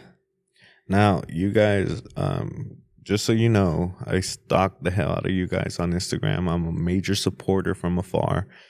Thank you. And like I like what you did this past year at Burden Middle. Yeah, I appreciate it. Appreciate you for bringing me in. That was also cool, having me do the self-defense empowerment class. Nice. There you go. That's cool. I appreciate that. I love seeing what you've done here, and especially the community work. If there's one thing that I kind of like, maybe an ounce of regret, is that I can't seem to rip myself apart to do some more stuff for the community, because this town has it all. It's just, it needs more you guys to like inspire a little bit more of it, you know? But how can you guys do everything when you guys are committed to your tasks, you know, your daily day-to-day, you know? And like I said, I admire the stuff you guys do. And I hope that maybe we could collaborate later in the future and do something for this town. But is there anything that you guys see this town is needing, or just as a guilty pleasure have, you know? I would love to see that through your guys' lens, because I could say something, but mine isn't what people are saying, like more restaurants and more things to do. To me, it's just maybe, you know, it might just be like a couple road fixes or something, because I find it nice here as it is. But is there anything you guys perceive that could enhance our little town as well? Man, I think, you know, we often hear things, right? Man, Porterville has nothing. Porterville is boring. It needs more. It needs to be more and do more. Well, you know what all those more require? Money. Money, yeah. And what is the one thing that maybe not everybody, but because I'm guilty of it too. I squeak when I walk. Like, it's hard for me to pull $1 out of my pocket. You know what I mean? But at the same time, though, it's necessary if I want to be sitting in this gym. So in order for us as a town and a community to grow and not say it's boring and not say it's this, and like, you got to spend a little bit, you know, because if you want a beautiful, and again, I'm talking about like businesses and stuff like that. You're talking about Barnes and Nobles and the Sprouts and all these type of things. Like, those aren't cheap. You know what I mean? Like, those things aren't cheap. So it's like, whenever I hear people talk about Porterville, what is the number one thing that's on their radar?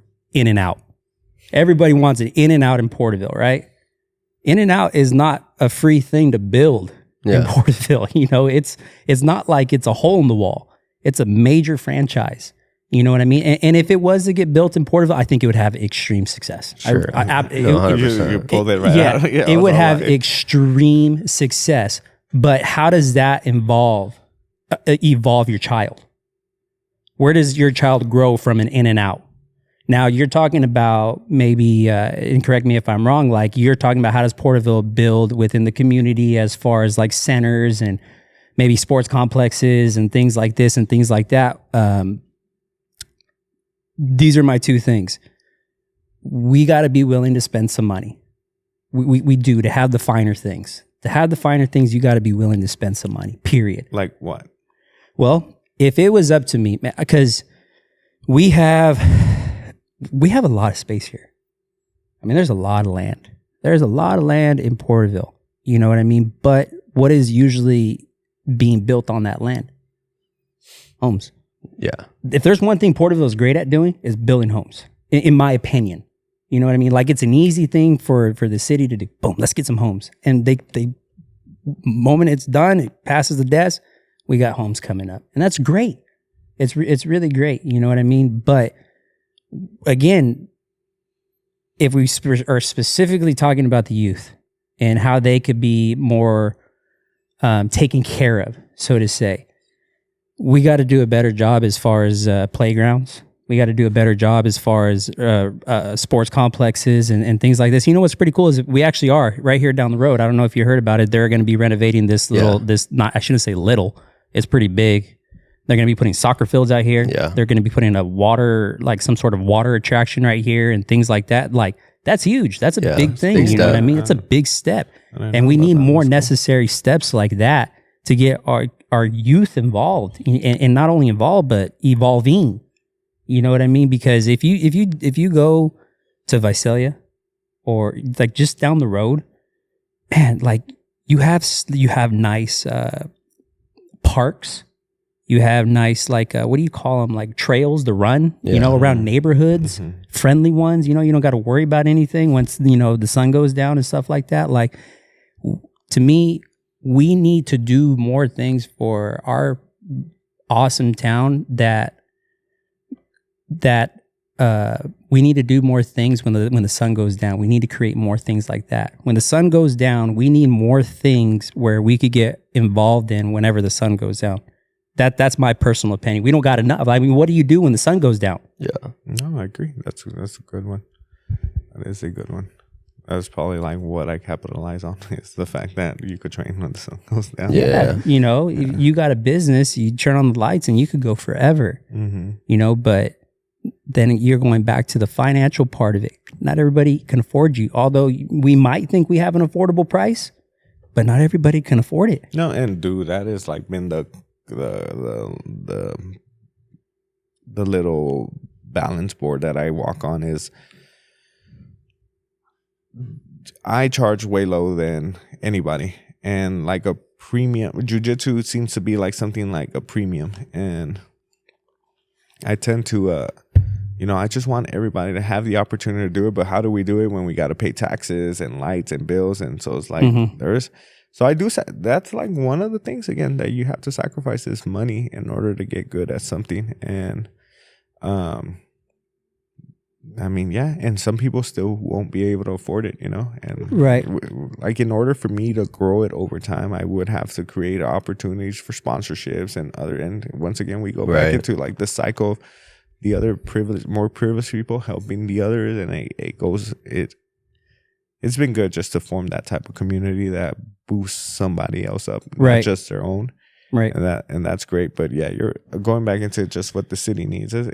Definitely the after dark stuff. I just look at it that way, and I would just like to see it because what you have here is no like it's not a small thing. It's not to be diminished. What you did here is marvelous. It's a pretty beautiful gym in an elegant building, a nice part of town. So you already did a piece of your own, you know? And like maybe ultimately that's where I get to, where I have a nicer facility that reflects the students in their training, you know? But that will come with time. And I'm confident and certain that we will get there at some point. I just be patient and just keep showing up. But what you've done here is nice. What you do as an educator has been nice. Thank you. So I'd love to see your guys' more thought into the rest of the town. Me personally, is just with I always go with what we have, like optimize what we have, and it's usually like get creative with it, especially when money is a constraint always. Money, yeah, it always will. Yeah. $1 billion is still wouldn't be enough for this town, you know? 100%. Oh, without a doubt, you know. To me, it's the money, but it's the managing. Being efficient. The managing is what's most important. You know what I mean? Like you could build it, but if you can't properly manage it, it's going to crumble. It'll fall. And that's no different than sports, like an organization. You know what I mean? You can have all the money in the world, but if you don't have a good coach, you don't have a good GM, you don't have, like, it's just going to crumble. Yeah. And I think it all goes back to people too. We talk about money and facilities, which I think we could always, those things could always be better. It's like continuing to find quality coaches, and people involved in athletics and in these different individual programs. Because I think that's one of the hardest things is finding quality coaches, because there's a lot of people that are great coaches, but they don't do it for certain reasons. Either they're too busy or because of some have stepped away for maybe their kids aren't playing anymore, or they just parents. We talked earlier about parents today, instead of holding their kids accountable, instead will blame coaches. They'll blame officials instead of reflecting. So I think, that's one reason why you don't see some of the coaches that would coach, Right. or not all of them, but I'm saying that is one of the things. Like you could always find coaches and stuff like that. So I think that's one thing, that just getting those quality coaches to coach and continue coaching and giving them the support to coach as well. Right. All right, so I'll just go into like the delusional. I like how these new generation says words. Delulu is such a funny word, and there's so many memes on it, and I crack up on it. But I'm like, that's such a funny way to interpret what goes up in my head most of the time. But one of the delusional aspects is, if I could work on this far enough, I could start bringing people that come travel here to train. And that brings money into the economy here, instead of the people coming from out of town to give it to a casino or a corporate business, And the money spent at my school goes and gets spent in the rest of the town. And hopefully we could get more people coming in to spend money here. And luckily we are in a nice area where people could travel and go see nice things. We are neighboring very nice things. And that's what I'm hoping to do. Like, maybe overly ambitious, maybe I'm not the one, but that's kind of what I would like to do. In terms of like the coaching, I would, just because I've always said that if I were to go back into strictly MMA, and that would probably happen later in life when I have more people helping me, that I would go back into mixed martial arts. I also, because I see a revival happening here in the Valley again. And that I would love to just specialize in maybe bringing in the next female athlete. And I'm not just opposed to like a male athlete, but I feel like I would niche down to just help build up a women athlete. Just because that's a niche in its own. It seems to be building more and more in MMA as time goes on, and in Jiu-Jitsu. Right. So when it comes to an individual level, I would probably niche down to trying to bring up the next female MMA or Jiu-Jitsu star.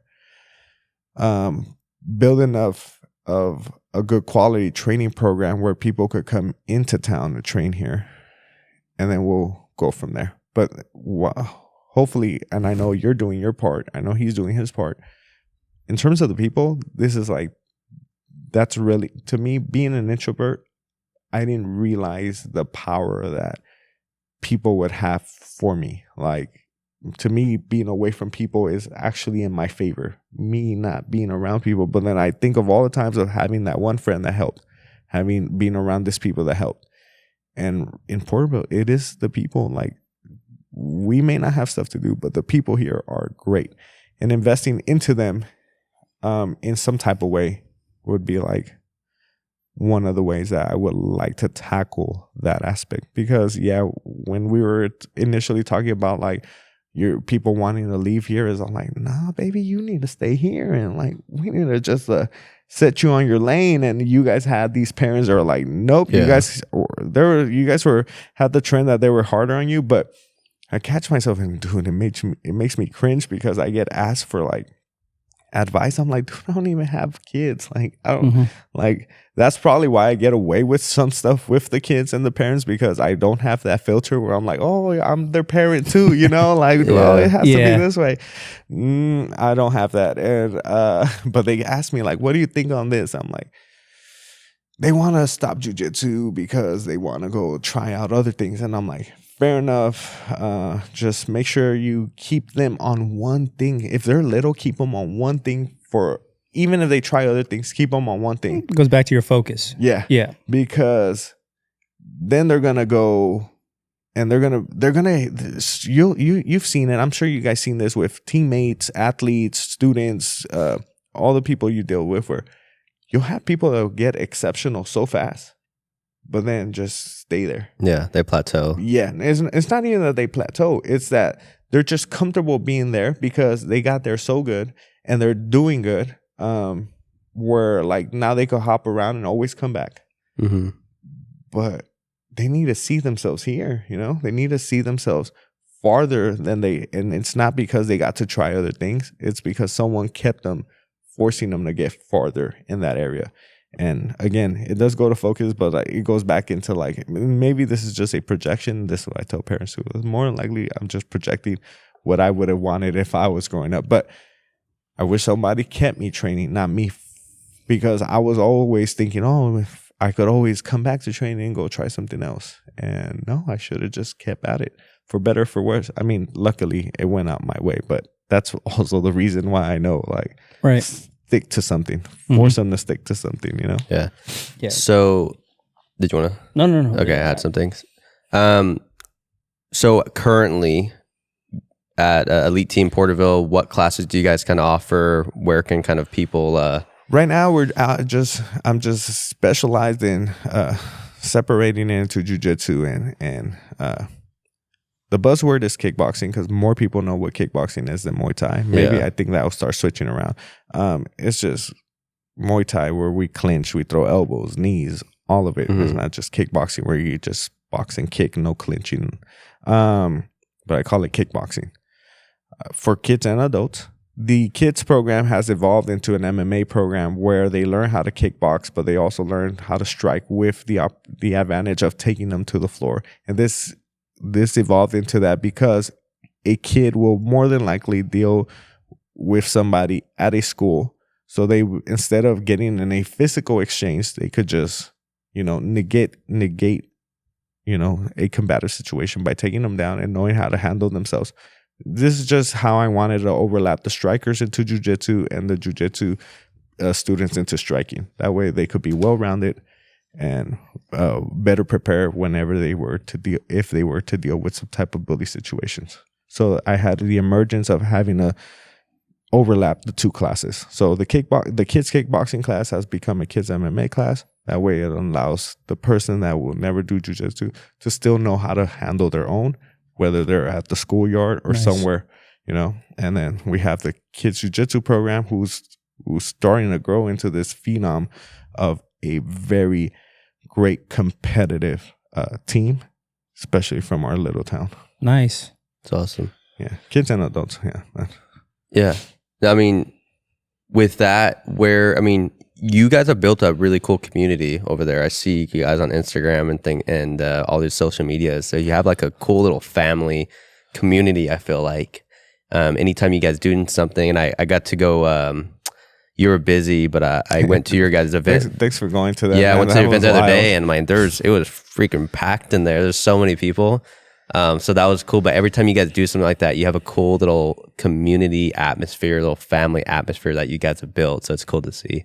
No, man. Thank you for going for that. Like me, I didn't know. I never know who's gonna show up. I always undershoot. Like I'm thinking about 2 of my friends will show up, and maybe my brother might creep up, but I had people I didn't know sitting on the mat. They were like, dude, it's hot in here. I'm like, I know, lady, this is how we get it done up in here. This is how we get real work done here. Welcome to the experience. They're like, oh, for real? They're like, yep. I'm like, this is not for the weekend. That lady actually signed up for her kid. Nice. She was all like, you know what? My kid had it too easy. But dude, it was packed water. One thing, like in terms of small businesses, we had vendors like go and sell your stuff. Like, dude, if you make, I hope it was just worth your time. People are like, dude, we sold out. My wife was like, hey, we had too many waivers signed. Like I ran out of copies. Usually we had this the first year we did it, and we had over 700 people show up throughout the day. And then this time around, maybe not, maybe close, maybe over. I had no idea. I was busy the whole time. I couldn't even help count or nothing. Successful event, man. That's a huge reflection on you, though, man. It really is. You know what I mean? Like you're doing a very good thing down there, and people want to be a part of that. And that is something that has been made through sacrifices, experiences, and things like that. And so, like Blaine said, man, thank you for being and doing that for our community, man. Cool. It's a huge deal. I'm nothing without the students, and like you brought up, and I'm glad again you brought it up, because we can't, like, I don't lose students, I lose parents. And dude, if I wish I could put I wish $1 million wouldn't be enough. I would put lazy boys for all these parents. I would pamper the shit out of them if I could, Maybe that'll come, but yeah, shout out the parents. For sure. Really esteem every single one of them that's in our training room right now, past, present, and hopefully in the future.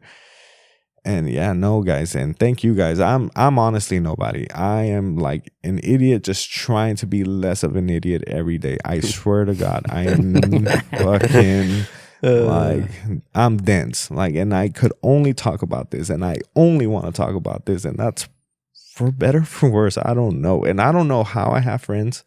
I don't know how they deal with me. I'm so grateful for all my friends. I'm grateful for you guys.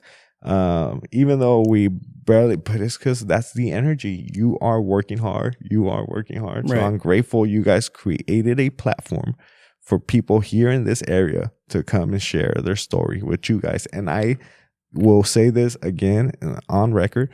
You guys should do more of just you guys. I love hearing your guys' opinions. I love hearing your guys' story. I love hearing your backstory. I got to know about your new tattoo on your leg, bro. That shit is loud but cool. So, yeah, man. No, it's like, you know, you what you just said, you don't know how you have friends. I know you have friends, but to me, I always wrap it up in one little simple word. You have people that enjoy your presence because you're consistent. Yeah. You don't change. This is who you are, and if you accept me, awesome. Let's be friends. Let's be best friends. You know what I mean? Let's talk about whatever it is that you guys are going to talk to. But to me, that's why people hang around me, at least, because they know what they're going to get. A sarcastic asshole. Oh. You know what I mean? Like, oh, I got to go to, but they know, you know, and whatever type of personality you have outside the mat, on the mat, whatever it is, it's consistent, isn't it? So they never have to guess. They never have to wonder. They never have to have any doubt who they're going to be meeting, you know, today, tomorrow, or the next day. So that's the way I look at it. No, and it's just so funny. I'm like, dude, like, I'm so easygoing and informal, and like, I'll have students be like, thank you for coaching me today. I'm like, do not be thanking me. Just do your work. Like, we're good, you know? And then I'll have the same student give me some mad attitude off the mat and just like roasting me. And I'm like, dude, like, why are you roasting me? And then, but I was like, on the mat, I know what the fuck I'm doing. All right. Off the mat, you could tear me down. I don't care. Like, off the mat, yeah, you teach me. You know, I'm ready to learn from you, and in whatever avenue. And that's kind of how I enjoy it with like the relationships I have with people. They actually are the ones teaching me. The students are the ones teaching me. But as cliche as that sounds, I literally learned so much from them. I believe it. You know what's funny is like when we're kids, we look up to like adults and we think they have it all figured out, right? Mm-hmm. Like I remember being young. Like you look up to certain people, man, like they got it all figured out, killing it, huh? Killing it. Yeah. Like you always trust like they know exactly what they're doing, perfect. And then we become adults and you realize like, oh yeah, they didn't have shit figured out. We don't have shit figured out. No one really knows exactly what they're doing all the time, and everyone's dealing with shit. So it's like, you know, it's like, no one's perfect. Everyone's got their shit they're dealing with. It's so true, man. It's so true. Yeah, like, man, I'm if there's one thing I'm very grateful for is that people can't read minds. Because mine is just like, it's like because it's crazy, dude. The moment you wake up, there's not a second that goes by. There's not a thought running through you. You know what I mean? The moment your eyes is like, boom, thought, anxiety, stress, happiness, sadness, all this type of stuff is just constantly revolving within yourself. And it's like, oh man, I just got like the most informal diagnosis for ADD, or she said ADD, and I'll just take her word for it because she's a therapist. But she was all like, oh, I'm not ADD like you. And I was all like, I've always had an intuition, but I never cared to go find out, you know? She goes, yeah. So, yeah, good luck with that. Because it's like, we have that plus, oh, look at this plus, you know? Yeah. So, hence why. Hey, did you guys see that? I reposted on my story, I think it's yesterday, about overthinking. Where you said you felt attacked. The guy was like, it was a comedian. He says, don't ever tell an overthinker they're overthinking. And he said something that was like, we know. And now we're kind of insulted that that you think we didn't think that we were overthinking. Dude, like that was spot on. I was like, there were so many layers to that. It's like, we know we're overthinking it, dude. For reals, if you know, like, it's on you. Shut up. Like, tell me, like. Now we're overthinking it more since you said we're overthinking it. Yeah, right. I know. Like, hey, don't overthink it. We'll talk about it. We'll talk about it. Like, no, cut the mic. We're gonna fucking talk about this right now. You know? Well, it's like the people like when you're pissed off, they tell you to calm down. It's like, don't tell me to calm down right now. Oh my goodness, man! Like that's the last thing you want to tell somebody. You need to calm down. You need to relax. You need to relax. I have so like, don't tell me to relax. I have so much success de-escalating people where like they'll be like really aggro. They'll be really in it, and I'm like I'll catch on to whatever they're saying. Well, what was the last time? Like, better get this motherfucker away from me. I'm like, you know what? That motherfucker should be away from you. And like this person was like, no, I just match him, you know? Mm-hmm. And then from there we de-escalate. It's like, yeah. And I find that actually very fun, the de-escalation tactic. And that's like, dude, like forget all martial arts. If you can learn how to de-escalate somebody that feels they need to fight you, yeah, you're gonna be better than anyone that trains, most, you know? Yeah. I agree with that. 100%. That's crazy. Like, dude, oh my God. I don't even know we should even say this, but like, dude, I get accused of being gay so much lately because I'm like, damn, you bad. Look at these boots. And I'll just start doing that. And people because I guess as guys, we'll be so like, you're new, I'm new. What do you want from me? Like maybe we're defensive against other guys. I have no idea. I'm like that just because I'm introverted. I'm like, oh, I need to feel a little bit more comfortable. Like, are you my type of people? Are you sensitive? If you're sensitive, I don't know if we're gonna click, you know, that type of thing. But sometimes I'll disarm you with like, you know, just pointing out things and just amplifying it with a little bit to change the tone. That's a little bit more flamboyant, you know? And it's like, oh, okay. And I mean it too. Like, it's like these boots are fire, you know? This tattoo is pretty loud. I like it, but I can't do it. But how dope. You know? Trying to break the ice. That's what you're doing. Yeah, you're trying to make a situation awkward. Make someone comfortable. But at the same time, you might make it awkward. Yeah. We've all been there. If I catch it, I think if I catch the awkward moment, I'll make it more awkward just because I can't help myself. Right. I have no idea. And then why. you're going home overthinking every single thing that you said.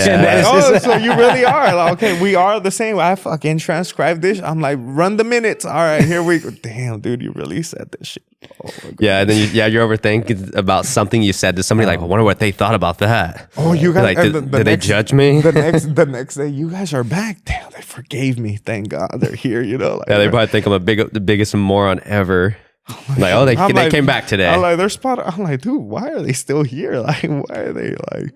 I have some brilliant students, professors at university, at schools, doctors, these high status academic professions, and I don't know why they deal with me. Honestly, like, why do? And I get what you were saying, but I still like. I'm like. No, like, I don't know what it is, but I'm grateful they deal with me. I love to bounce ideas off of them. It feels like I get like a little bit of free schooling from there. Like I could hack it, you know? But yeah. Maybe because they just want to break from what they're dealing with on a daily basis. You know what I mean? The same thing, same routine, same situation, same people. And so when they come into your facility, it's like a breath of fresh air for them. You know what I mean? It's different. So that's the way I see it and I look at it, you know what I mean? Because it's like whenever kids they come and see me, I mean, I've been told this. I lost count.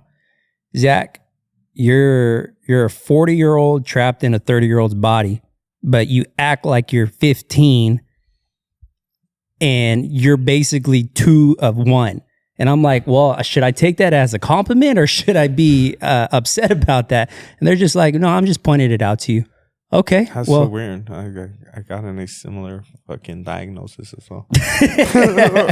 You know what I mean? Because old soul, but you're still 18, and it's weird. An old soul, but you act like you barely even know how to carry yourself in public.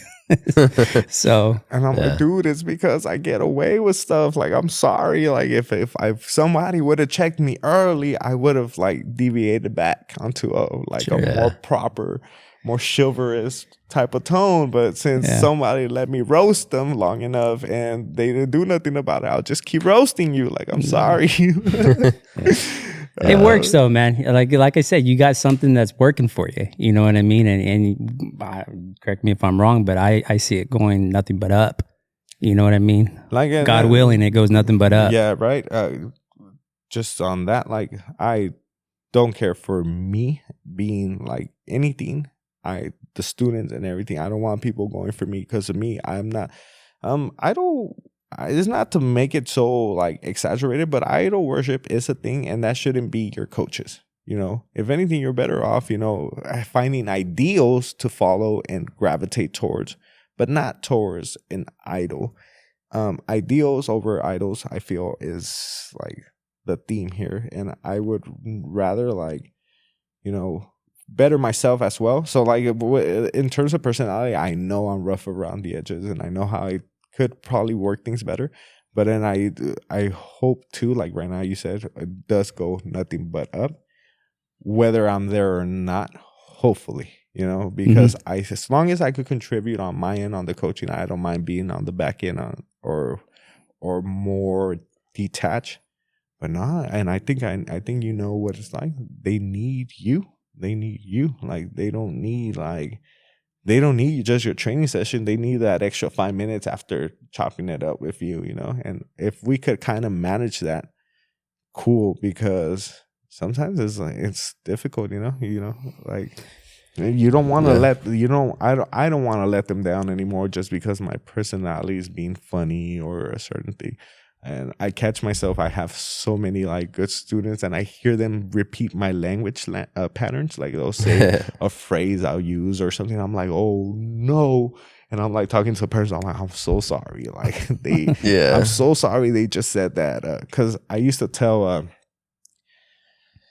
the common theme for coaching that I would have that would help me in a general broad sense was someone will work harder to avoid, getting like discipline rather than for a compliment.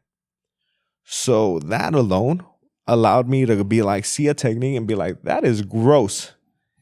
And people who would it doesn't matter who I talk to, it just kind of got the rest of the room like self-conscious of what they were doing and back into like whether.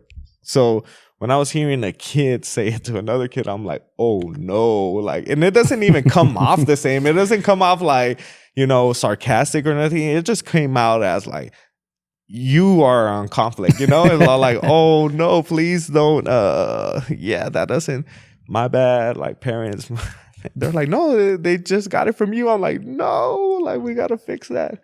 So now like I get very self-conscious about it, like what I'm saying and all that. So that's why I always wonder like why I'm so fortunate. Like I just can't believe it's me. Like that's the root of it. I can't believe it's happening to me, Cool.